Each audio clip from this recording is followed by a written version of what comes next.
არაძალადობა, სოლიდარობა დაუცველ ცხოველებს აღნიშნული ლოზუნგით ბათუმელები რამდენიმე დღის წინ ზესტაფონში მომხდარ ინციდენტს გამოეხმაურნენ, როცა ახალგაზრდამ ძაღლს თავი მოაჭრა და ფოტო სოციალურ ქსელში საკუთარ გვერდზე გამოაქვეყნა. აქციის მონაწილეებმა მოქალაქეებს გულისხმიერებისაკენ მოუწოდეს. იმ ფაქტმა აგვახშფოთა ძალიან, რომ მოხდა რამდენიმე დღის წინ ერთ-ერთმა ქართველმა ახალგაზრდამ ძაღლს მოჭრა თავი და შემდეგ ქალაქის ქუჩებში დადიოდა ძაღლის თავი, თითქოს აჩვენებდა და აი მე რა გავაკეთე. დაიწყო მოძრაობა ცხოველთა დასაცავად და გადასარჩენად და ჩვენ უბრალოდ მოვედით რომ შევუერთდეთ ამ მოძრაობას. ცხოველებსაც გააჩნიათ უფლებები და 239 მუხლის თანახმად მათი უფლებებიც უნდა იყოს დაცული ისევე როგორც ჩვენი.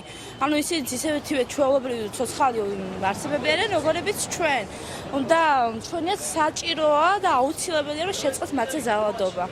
აქციის მონაწილეები აჭარაში ცხოველებზე ძალადობის ფაქტებსა და სასტიკ მომხრობაზე საუბრობენ და ხელისუფლებას ისეთი დაწესებულების გახსნას თხოვენ, სადაც ცხოველების მოთავსება და მათი გადარჩენა იქნება შესაძლებელი. 10 დღის წინ გვალეკი ჩვილი ლეკვები დაყრილი დედამისი მოკლევ ჩაყრილი იმას სანაგვერში. ისეთ პატარებია რომ აგერ მეორე ჩამოშრომლის ზის სოსკებით გამოზარდე. ხოლო შეწყდეს ეს იგი მკვლელობა. მე მინდა ჩამოყალიბდეს სახელმწიფოს სტრუქტურით, რომ სახელმწიფო შეიგნოს რომ არსებობს ცხოველთა დაცვა და შეიძლება ცხოველების გადარჩენა. აქციას მერიაში ეხმაურებიან უწყებაში აცხადებენ, რომ მუშაობა ძაღლთა სტაციონარის პროგრამაზე უკვე მიმდინარეობს. პროექტი 1000 ძაღლის მოვლაზია გათვლილი და მისი განხორციელება მომავალი წლისთვის იგეგმება. ერთი ძაღლის ღირებულება, მკურნალობა ყველანაირი ჯდება 45 ლარი.